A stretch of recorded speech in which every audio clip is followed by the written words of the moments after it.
نفسي بنور فؤادي حينما رددت يا رب العباد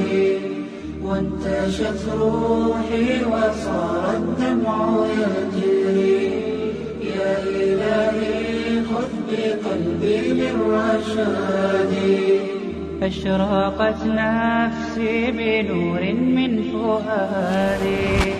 حينما رددت يا رب العباد وانتشت روحي وصار الدمع يجري يا إلهي خذ بقلبي للرشاد أشرقت نفسي بنور من فؤادي حينما رددت يا رب العباد وانتشت روحي وصار الدمع يجري يا إلهي خذ بقلبي للرشاد في سكون الليل أدعو. بسم الله الرحمن الرحيم. الحمد لله رب العالمين والصلاة والسلام على رسول الله أما بعد. waxaan maanta idiin hayaa qiso aad iyo aad u cajaa'ib badan qalbigana sidii barafkii qabow u gaarsiinaysa xubnuhuna ay ku raaxaysanayaan waa qof kasta qalbigiisu uu caafimaad qabo ma jeclaan lahayd qisada inaad dhagaysato inaad maqasho kugu dheerayn maayo qisadii qabso maalin maalmaha ka mid ah ayaa rasuulka sala allahu calayhi wa aalihi wasalam iyo saxaabadiisa oo masjidkiisa ku jira ayaa wuxuu ku yidhi waxaa idiin soo geli doona mar dhow nin ahlu janno ah unduruu kelimada qiimaha ay leedahay waxaa idiin soo geli doona mar dhow nin ahlu janno ah saxaabadu wax yar markay joogeenba gadaal bay fiiriyeen waxaa soo galay nin kabihiisa gacmaha ku wata garhkiisana biyuhu ay ka dareerayaan tifiq tifiq ka leeyihiin oo aamusan oo afgaaban ninka asaga aha waa uu tukaday waana baxay waa la iska joogay berri markii la gaadhay haddanana nabigu sala allahu caley wasalam wuxuu ku yidhi waxaa idiin soo geli doona nin ahlu janno ah cajiib ka waran ninka ee jannada loogu bishaariyey asagoo adduunyada jooga talow ninkaa muxuu la yimid talow ninkaa shaqada uu qabtay intay dhan tahay haddanana ninkii shalay soo galay baa maantana soo galay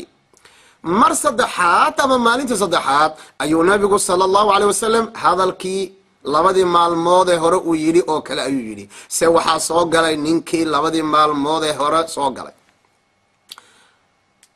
saxaabi saxaabada ka mida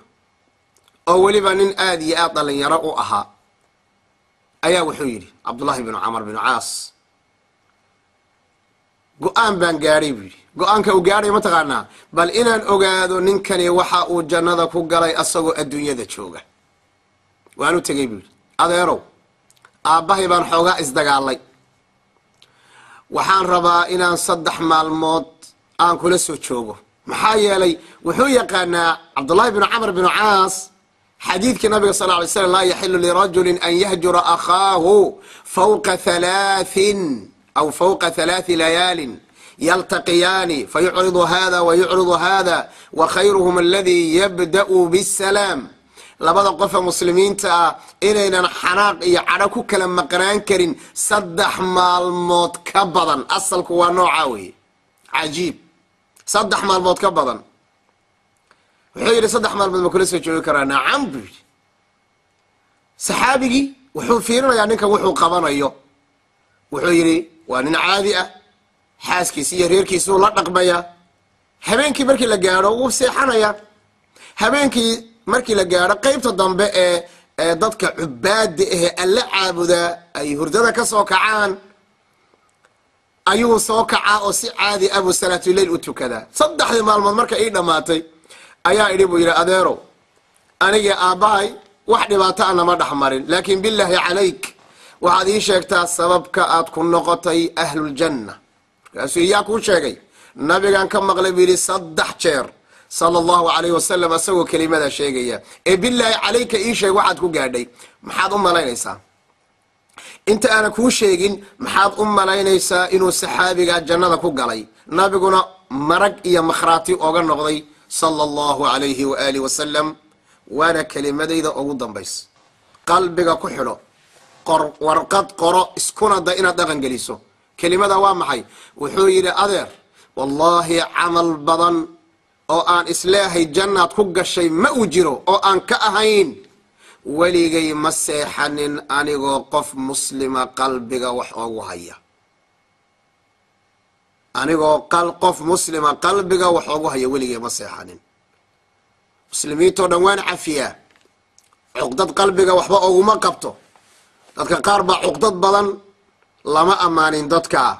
isku day in aad tahay nin qalbigiisu saafi yahay nin qalbigiisu uu dhalaalayo nin qalbigiisu uu baraf yahay qof dadka iska cafiya waxaan aad kaaga rajaynayaa ana kugu rajaynayaa inaad qalbigaaga dib aad u noqon doonto bishaarada weyn ee saxaabiga loogu bishaareeyayna aduguna aad qayb ka qaadan doonto hada wabillahi tawfiiq wa inuu xalaqo kale